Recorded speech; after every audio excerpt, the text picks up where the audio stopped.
श्री माता वैष्णो देवी यात्रा में आपका स्वागत है। वैष्णो देवी यात्रा के लिए पूरे देश भर से रोजाना हजारों लाखों लोग दर्शन के लिए आते हैं।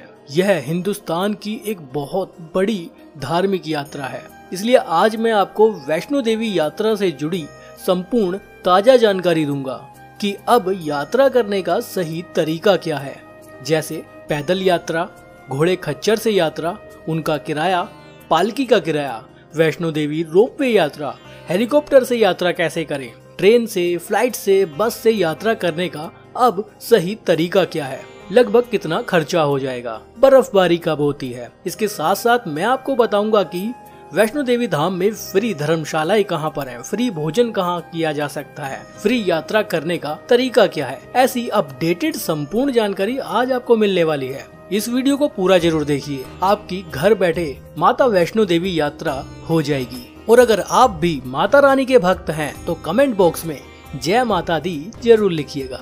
और ऐसी ही एंटरटेनिंग और इन्फॉर्मेटिव वीडियोस देखते रहना चाहते हैं तो चैनल को सब्सक्राइब करें, साथ में बेल आइकन दबाने के बाद ऑल बटन पर क्लिक जरूर करें। ऐसा करने से हमारी आने वाली वीडियोस के नोटिफिकेशन आपको मिल जाएंगे। वीडियो अच्छी लगे तो लाइक शेयर भी करके जाइएगा। जय माता दी। जय माता दी। जय माता दी। जय माता दी। जय माता दी। जय माता दी। जय माता दी। जय माता दी।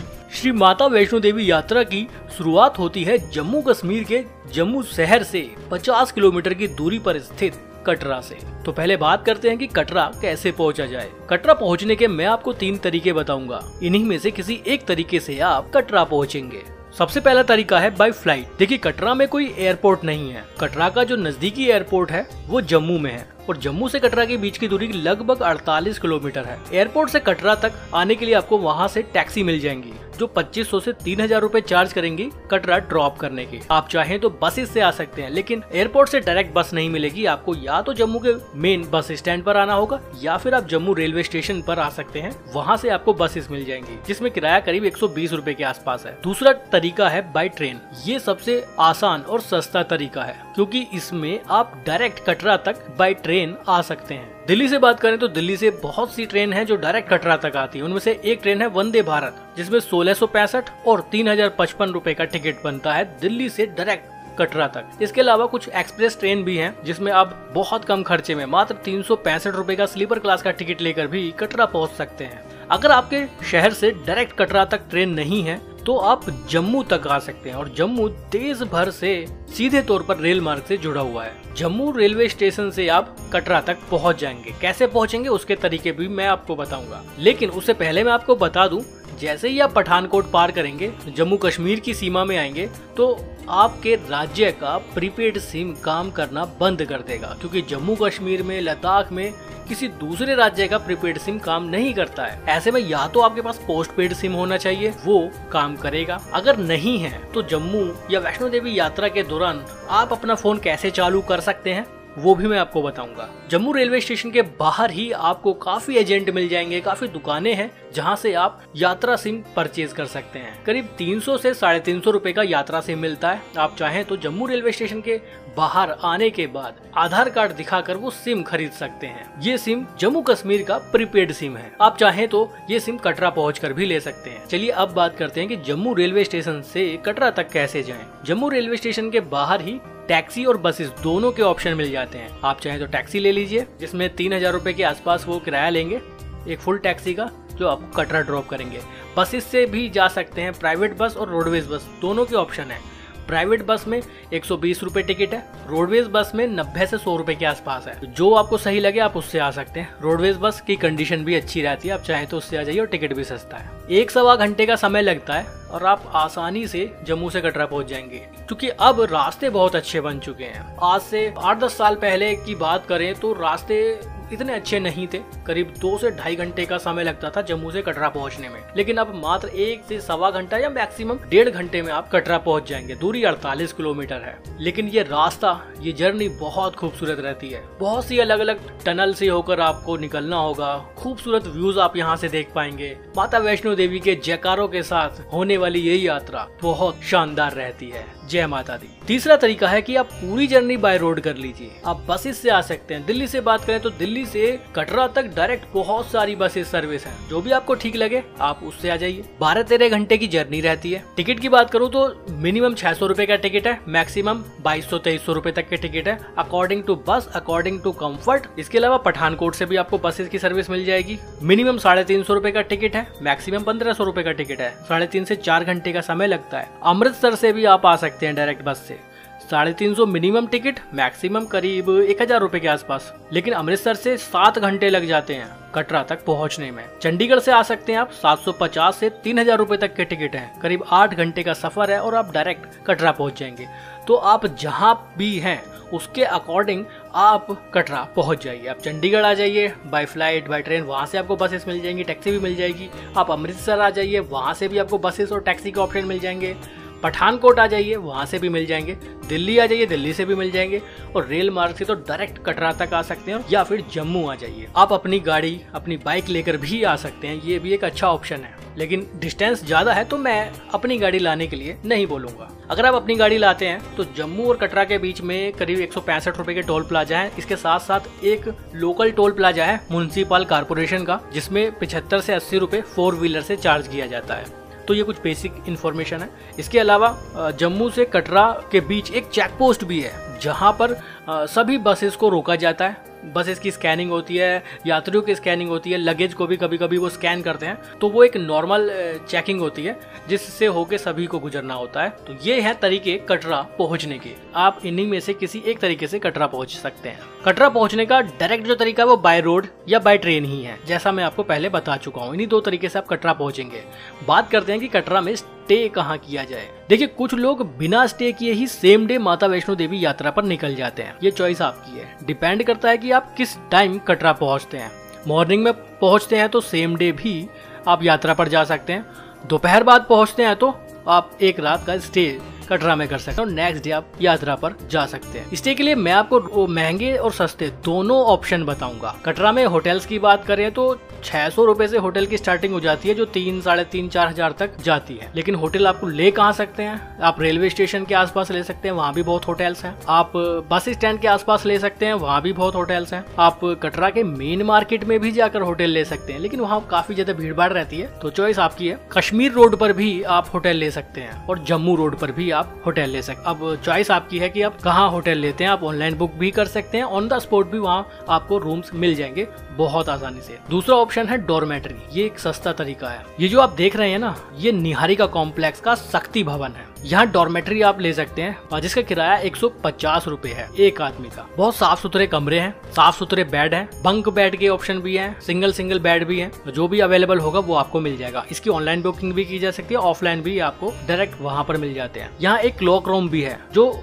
यहाँ रुकने वाले यात्रियों के लिए पूरी तरह से फ्री है। बस आपको ताला चाबी अपने पास रखना होगा। बहुत सारी अलमारी है, आपका लगेज उसमें रख के आप कहीं भी जा सकते हैं। यहाँ वॉशरूम के लिए कॉमन वॉशरूम है, जो एक फ्लोर के लिए एक वॉशरूम है। ये पूरा complex Shri Mata Vaishno Devi shrine board द्वारा चलाया जा रहा है और श्राइन बोर्ड का एक रेस्टोरेंट भी यहाँ पर है। एक और खास बात है कि यहाँ से आप हेलीकॉप्टर यात्रा का टिकट भी बुक कर सकते हैं, उसका ऑफिस भी यहीं पर है। तो कंप्लीट पैकेज है, यहाँ फूड भी है, स्टे भी है और भी बहुत कुछ एक्टिविटी यहाँ पर मौजूद है। इसके अलावा निहारिका कॉम्प्लेक्स में रूम भी अवेलेबल है। अगर आप रूम लेना चाहते हैं तो वो भी आपको मिल जाएगा। सबकी ऑनलाइन बुकिंग होती है www.maavaishnodevi.org साइट पर जाकर। अब बात करते हैं कटरा से माता वैष्णो देवी यात्रा की। आप सेम डे यात्रा करें या नेक्स्ट डे, आपको यात्रा से पहले यात्रा पर्ची की जरूरत होगी। यात्रा पर्ची लेने के भी 2 तरीके हैं। सबसे पहले मैं आपको बता दूं, यात्रा पर्ची फ्री है, चाहे ऑफलाइन ले चाहे ऑनलाइन ले। ऑनलाइन लेने के लिए आपको माता वैष्णो देवी की वेबसाइट पर ही जाना होगा, जिसमें आधार नंबर डालकर आप पर्ची इश्यू करा सकते हैं। आपकी डेट की, आप किस डेट में यात्रा करनी है। डेट डिसाइड करने के लिए आपको ये तय करना होगा कि जिस दिन आप कटरा से माता वैष्णो देवी की यात्रा करेंगे वो डेट आपको डालनी होगी। ऑफलाइन आप कटरा के मेन बस स्टैंड के पास से पर्ची बनवा सकते हैं। वहाँ पर यात्रा पर्ची काउंटर है, फोटो क्लिक करते हैं वो और आपकी यात्रा पर्ची आपको मिल जाएगी। यात्रा पर्ची लेने के बाद आप पूरी तरह से यात्रा पर जाने के लिए तैयार है। अब मैं आपको बताता हूँ यात्रा पर जाने के तरीके। देखिए 2 तरीके हैं, या तो आप हेलीकॉप्टर से चले जाइए या फिर आप पैदल मार्ग से चले जाइए, चॉइस आपकी है। पहले मैं आपको हेलीकॉप्टर के बारे में बता देता हूँ। कटरा में जो हेलीपैड है वो कटरा के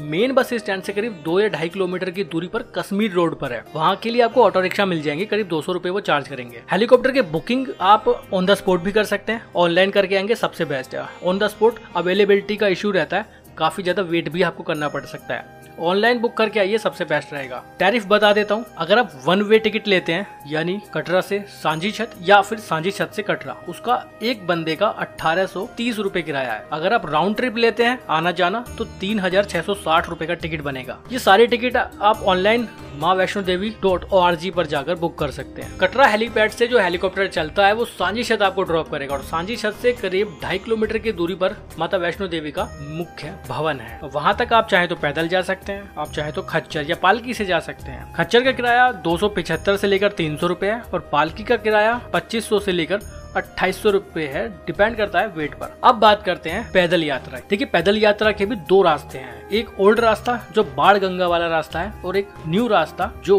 ताराकोट वाला रास्ता है। चॉइस आपकी, आप किसी भी रास्ते से जा सकते हैं, लेकिन किस रास्ते से जाएं ये कैसे तय करें वो भी मैं आपको बताऊंगा। कटरा मेन बस स्टैंड के पास से ही ऑटो रिक्शा चलते हैं जो आपको पुराने रास्ते पर पैदल यात्रा के स्टार्टिंग पॉइंट यानी दर्शनी दरवाजा पर ड्रॉप करेंगे। वो 205 रुपए किराया लेते हैं। अगर आप नए रास्ते से जाना चाहते हैं तो ताराकोट मार्ग के स्टार्टिंग पॉइंट पर वो आपको ड्रॉप कर देंगे, उस रूट पर भी वो आपसे 205 रुपए चार्ज करेंगे। पुराने रास्ते के लिए आप पैदल भी जा सकते हैं, लेकिन ताराकोट मार्ग से आपको यात्रा करनी है तो आपको ऑटो रिक्शा लेना पड़ेगा क्योंकि उसके स्टार्टिंग पॉइंट की दूरी थोड़ी ज्यादा है। आप चाहे तो शेयरिंग में भी जा सकते हैं 50 रुपए एक पर्सन का देकर। लेकिन अब मैं बता दूं आपको कैसे तय करेगी किस रास्ते से यात्रा करें, ये मैं आपको बताऊंगा। मैंने ये वीडियो ही इसलिए बनाई है ताकि आपकी हर छोटी छोटी चीजों को मैं कवर कर सकूं, ताकि यात्रा के दौरान आपको कोई परेशानी ना हो। तो कमेंट बॉक्स में एक बार जय माता दी जरूर लिखिएगा। वीडियो अच्छी लग रही है तो लाइक जरूर कर दीजिए अभी। देखिए अगर आपको पूरी यात्रा पैदल करनी है तो कोई भी रास्ता आप चुन सकते हैं,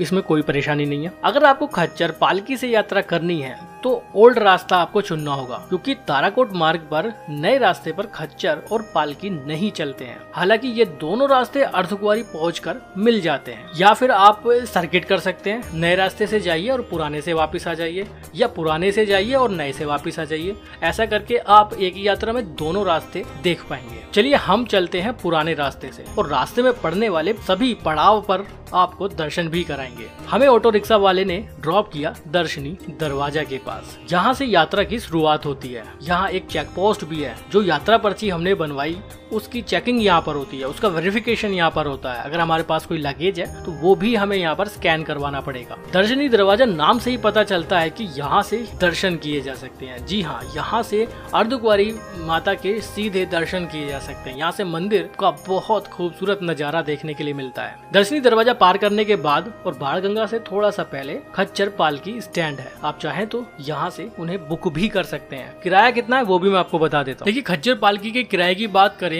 तो 1100 रुपए खच्चर वाले चार्ज करते हैं एडल्ट का। अगर आपके साथ 6 साल से छोटा बच्चा है तो 1300 रुपए आपको पे करने पड़ेंगे डायरेक्ट भवन तक। अगर बीच में भी आपको कहीं रुकना है तो वहां तक भी आप बुक कर सकते हैं। जैसे आप अर्धकुंवारी तक जा सकते हैं 500 रुपए में, और 600 रुपए आपको देना पड़ेगा अगर आपके साथ छोटा बच्चा है। पालकी के किराए की बात करूं तो करीब 2850 से 4300 रुपए पे करना पड़ेगा अकॉर्डिंग टू वेट और अकॉर्डिंग टू रास्ता मतलब आप अर्धकुंवारी से हिमकोटी वाले रास्ते से होकर जाना चाहते हैं तो आपको कम पैसे देने पड़ेंगे। अगर आप सांझी छत वाले रास्ते से जाते हैं तो आपको थोड़ा ज्यादा पे करना पड़ेगा। इसके अलावा पिट्ठू की भी फैसिलिटी है। अगर आपके पास लगेज है या छोटे बच्चे हैं जिनका वजन 25 किलो तक है तो भवन तक आपको 450 से 550 रुपए देने होंगे। तो ये है घोड़े, खच्चर, पालकी और पिट्ठू का किराया। अगर आपको पैदल यात्रा करनी है तो चलिए हमारे साथ।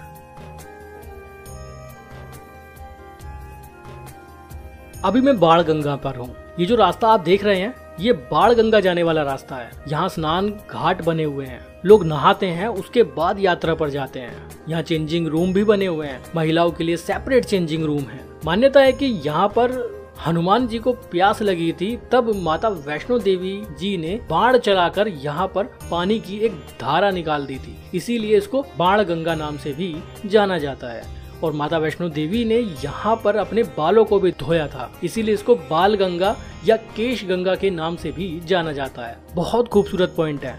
ये जो नज़ारे आप देख रहे हैं ये बाण गंगा के हैं।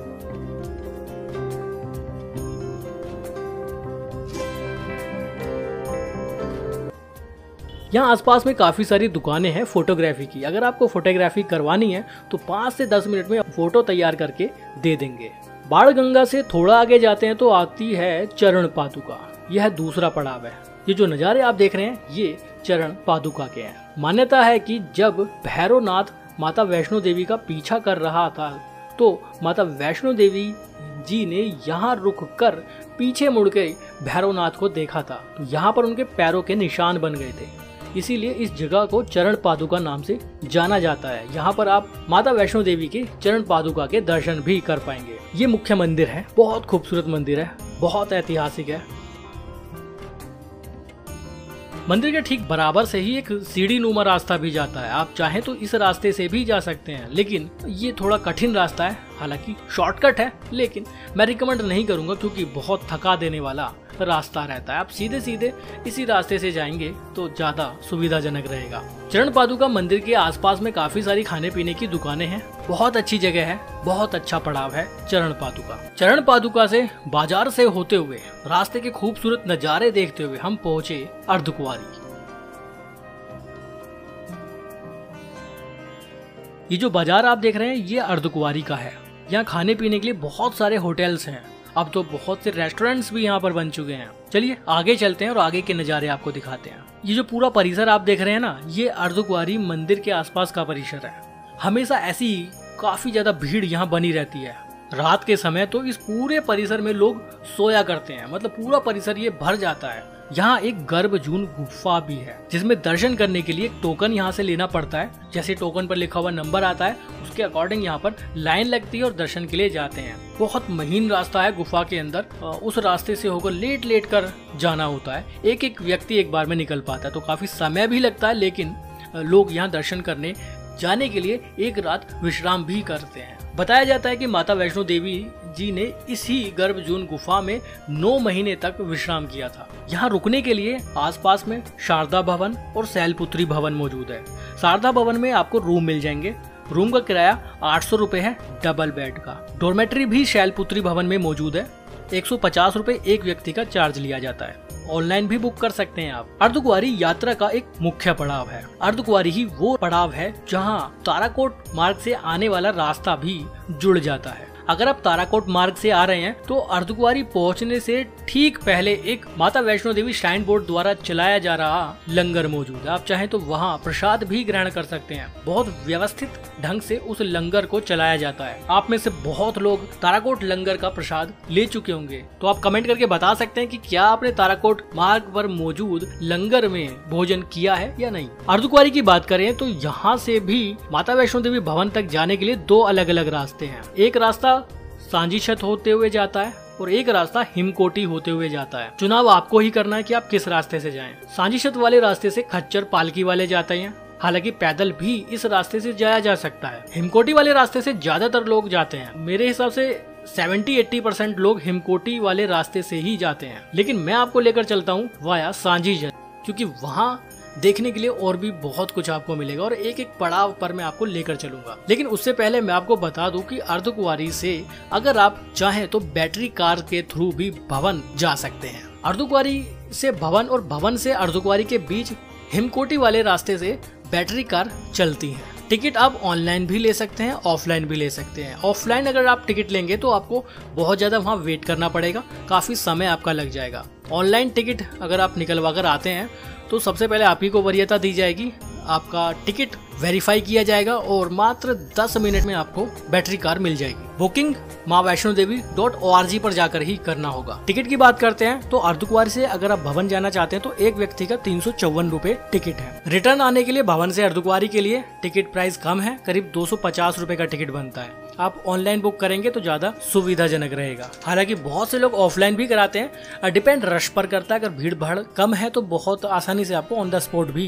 टिकट मिल जाएगा। पसंद आपकी, आप चाहे तो बैटरी कार से जा सकते हैं, आप चाहे तो पैदल जा सकते हैं। अर्धकुंवारी से अगला पड़ाव आता है सांझी छत, क्योंकि मैं आपको सांझी छत वाले रास्ते से लेकर आया हूँ। हेलीकॉप्टर से आने वाले लोगों के लिए भी सांझी छत एक खास पॉइंट है, क्योंकि यहीं पर माता वैष्णो देवी का हेलीपैड है और यहाँ से हेलीकॉप्टर से आने वाले यात्रियों को या तो पैदल या फिर घोड़े खच्चर से जाने के ऑप्शन मिलते हैं। सांझी छत से भवन की कुल दूरी करीब 2.5 किलोमीटर है। सांझी छत पर एक निःशुल्क लंगर भी मौजूद है।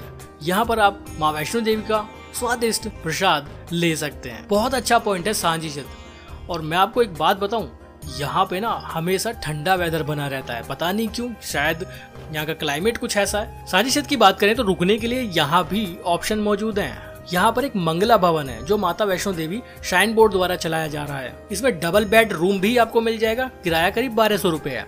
डॉर्मेट्री का किराया 150 रुपए है। ऑनलाइन और ऑफलाइन दोनों तरह से आप बुक कर सकते हैं। सांझी छत से अगला पड़ाव आता है भवन। ये जो नज़ारे आप देख रहे हैं ये भवन के नज़ारे हैं, श्री माता वैष्णो देवी धाम के नज़ारे हैं। वैष्णो देवी भवन की खास बात ये है कि यहाँ पर 24 घंटे दर्शन कराए जाते हैं। यहाँ 3 से 4 प्रसाद भेंट की दुकानें मौजूद हैं।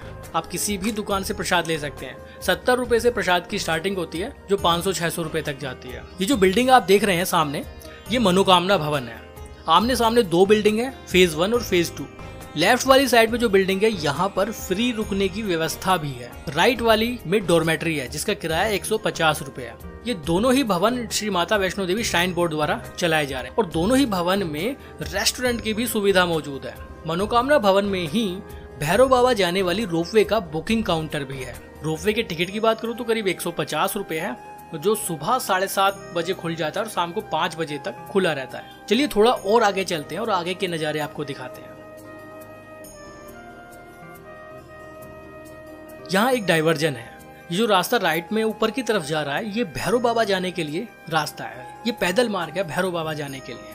यहाँ आसपास में खाने पीने के लिए अब तो बहुत से रेस्टोरेंट खुल चुके हैं, बहुत सारे फूड के लिए ढाबे बने हुए हैं। बहुत शानदार जगह है, मन लगता है यहाँ पे। मैं पर्सनली बताऊँ तो मेरा बहुत मन लगता है यहाँ। आप भी यहाँ आ चुके होंगे, आप खुद एहसास करते होंगे कि माता वैष्णो देवी यात्रा का अनुभव कितना शानदार रहता है। अपना अनुभव साझा करना चाहते हैं तो कमेंट बॉक्स में कर सकते हैं और कमेंट बॉक्स में जय माता दी तो जरूरी लिखिएगा। ये जो लाइन आप देख रहे हैं ये दर्शन करने वालों की लाइन है। कितनी भी बड़ी लाइन हो लेकिन 1-2 घंटे में सबका नंबर आ जाता है दर्शन करने के लिए। चलिए थोड़ा और आगे चलते हैं। अब मैं आपको एक और खास बात बता दूं, मुख्य मंदिर में कोई भी सामान लेकर नहीं जा सकते, जैसे पर्स, घड़ी, वॉलेट, बेल्ट, लेदर का कोई भी सामान, जैकेट, बेल्ट, कुछ भी नहीं ले जा सकते। यहाँ तक कि फोन, पेन, कैमरा आप कुछ नहीं ले जा सकते। इन सभी सामान को हम क्लॉक रूम में रखेंगे, आप भी क्लॉक रूम में रख सकते हैं। ये जो नीचे की तरफ सीढ़ियाँ जा रही है ना, ये क्लॉक रूम जाने वाली सीढ़ियाँ हैं। यहाँ एक बहुत बड़ा क्लॉक रूम है जिसमें बहुत सारी अलमारियां हैं। यहाँ ताला चाबी भी मिल जाता है। कीमती सामान आप क्लॉक रूम में रख सकते हैं और क्लॉक रूम पूरी तरह से फ्री है। हम यहाँ अपना सामान रखेंगे और आगे दर्शन के लिए जाएंगे।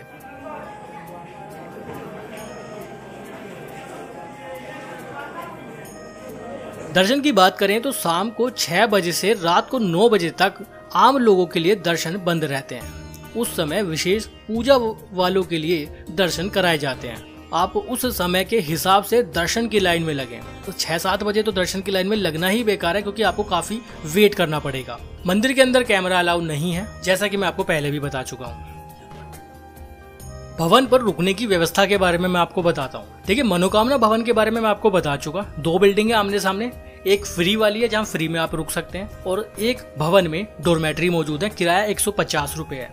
इसके साथ साथ मनोकामना भवन में ही कंबल स्टोर भी मौजूद है, जहां से आप कंबल भी ले सकते हैं। एक कंबल का एज ए सिक्योरिटी आपको 100 रुपए देना होता है। एक पर्ची आपको मिल जाती है।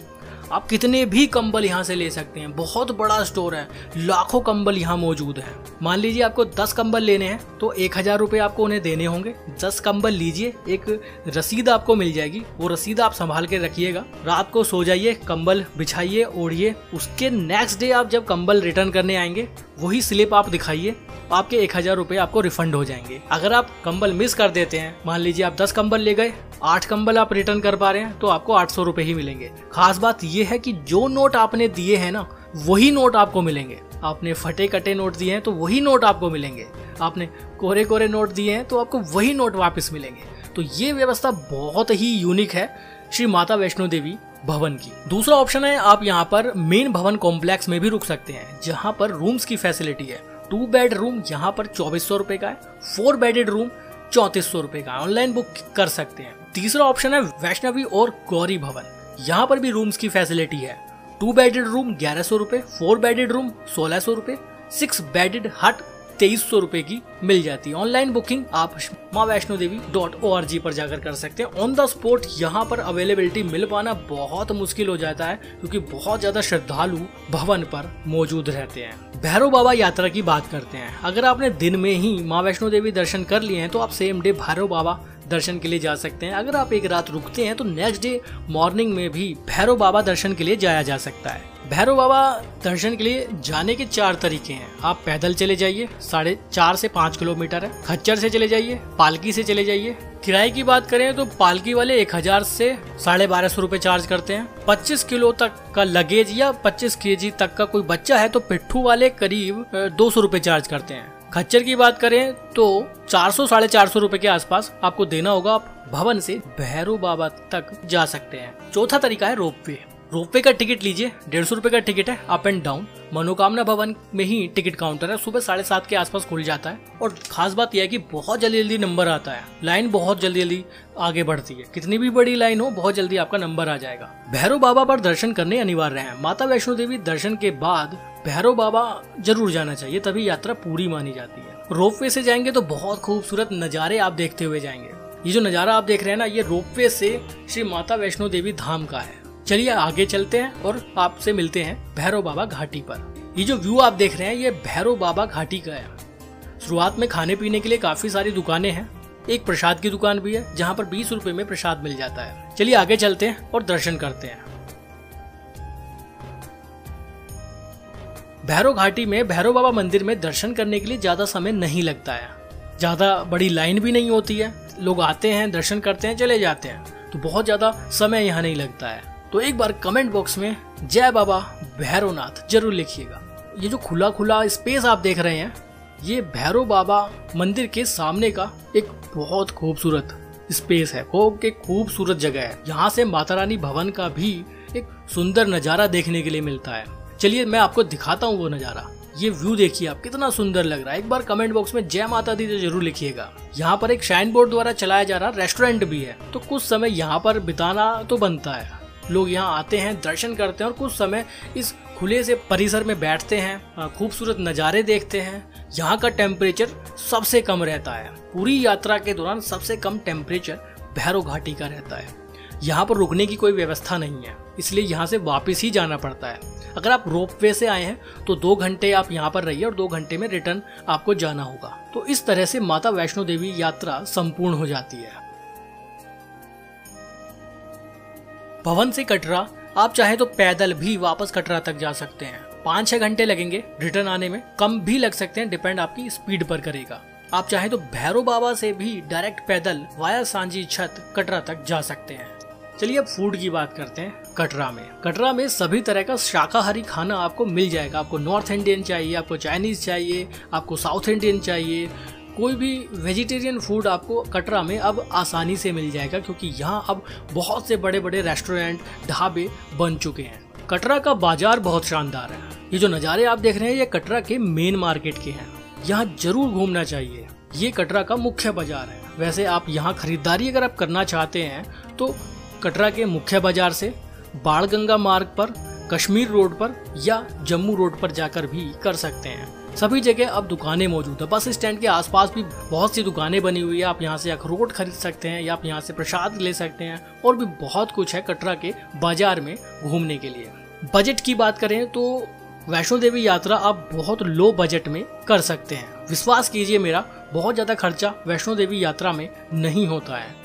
अगर आप ट्रेन से आ रहे हैं तो बहुत कम खर्चे में आप कटरा तक पहुंच जाएंगे। रुकने के लिए भी बहुत ज़्यादा महंगाई यहाँ पर नहीं है। मैंने आपको डॉर्मेट्री के भी ऑप्शन बताए जिसमें मात्र 150 रुपये एक व्यक्ति का पे करके रह सकते हैं। 600-700 रुपये में भी रूम यहाँ पर मिल जाते हैं। माता वैष्णो देवी भवन के पास मनोकामना भवन में फ्री स्टे की भी व्यवस्था है। पूरी यात्रा के दौरान बहुत अच्छा अनुभव रहता है। अगर आपने श्री माता वैष्णो देवी यात्रा की है, आपका अनुभव कैसा रहा या आपकी कोई राय है तो हमें कमेंट बॉक्स में जरूर बताइएगा। उम्मीद करता हूँ माता वैष्णो देवी यात्रा की ये वीडियो आपको बहुत अच्छी लगी होगी। अच्छी लगी हो तो लाइक जरूर करिएगा, शेयर करिएगा अपने दोस्तों के साथ, रिलेटिव्स के साथ, फैमिली मेंबर्स के साथ। जो लोग यात्रा पर आना चाहते हैं उनके लिए बहुत काम की ये वीडियो रहने वाली है। तो लाइक शेयर करिएगा। फिर मिलेंगे आपसे एक नई जगह पर, एक नई जगह की इंफॉर्मेशन के साथ। जय माता दी।